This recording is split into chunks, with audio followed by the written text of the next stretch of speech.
My name's Holly Hadley. I'm the manager of Kanarra Falls.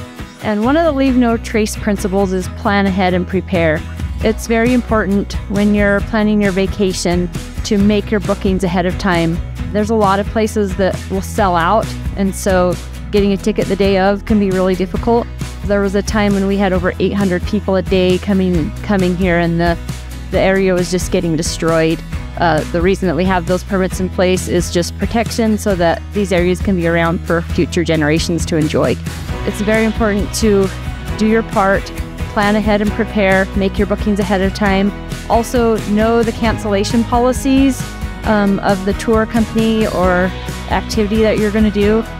For example, Kanarra Falls only allows changes up to 48 hours before your reservation.